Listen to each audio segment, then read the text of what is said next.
As the first batch of Palestinian prisoners are released this week, protests take off in Israel, with much anger expressed at the leadership for having agreed to set free over 100 Pre Oslo prisoners, some with blood on their hands, as a goodwill gesture for renewing peace talks.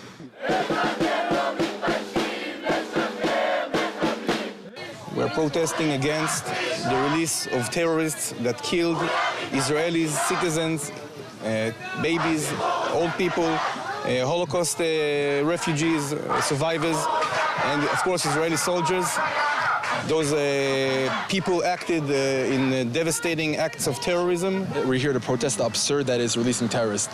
3 of these terrorists today they murdered senior citizens with axes. These people don't want peace. We're saying that we're going to do this for the peace process. How is this going to help peace? How do we have peace partners that want to welcome these terrorists back with open arms? These are not. If this is the peace that we have, it's better not to have peace, because this isn't peace. It's a slogan that they're saying. It's tough. They keep on saying that it's hard, but it has to be done. It doesn't have to be done, because you know what? There are a lot of things that are hard, but they shouldn't be done.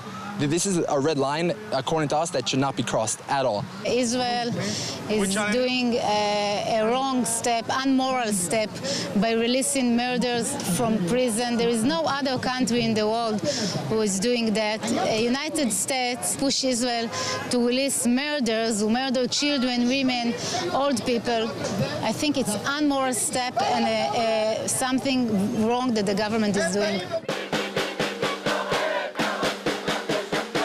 Some of the families of victims who were murdered arrived to protest here in Tel Aviv in the name of their loved ones. The killers that killed my brother here 20 years ago, they are Israeli citizens from Ara Valley.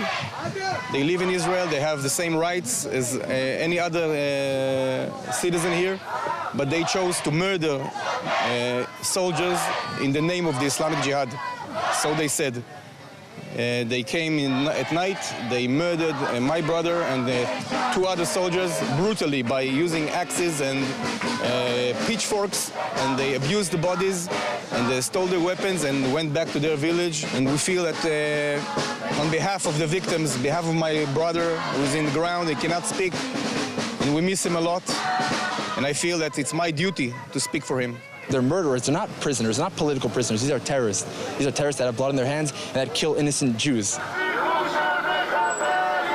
In order to advance peace talks with the Palestinians, the Israeli government has agreed to this release. However, the public seems to be feeling very hurt and concerned about this concession. We call to all government members. We hereby call to the Prime Minister. Sober up and realize there is no point in releasing those prisoners. There is no reason. We have no trust in this government. If they will release those who murdered my daughter and the relatives of other people here, this is not a government in my eyes. I would say to the government, you betrayed us. That's it. You betrayed our trust. You betrayed the people. We were elected by the people to do the will of the people. Releasing terrorists that will definitely come back and repeat their acts of terror that could affect me and could affect my loved ones is a betrayal. There are people that say, give it a chance, give peace a chance. Let's forget all the past. Let's make real peace. I wish it was like that. I wish. But unfortunately, our experience shows us that they came back to their bad acts and gone back to terrorism. And more victims of Israelis victims were added to the families like us. The only way to prevent from murders to be released is by death penalty. Death penalty is allowed only in the military court. In the military court is usually Palestinians who are doing a terror attack and murder Jews. I think Israel needs to use it and to activate death penalty, because otherwise they get out of the prison and became heroes instead of being prisoners in jail. Many of these families and concerned citizens are furious about this release. Some have spoken out about their personal experiences, about their children being stabbed to death by some of these prisoners, murderers who are now to be set free. For JN1, I'm Sivan Raviv, Tel Aviv.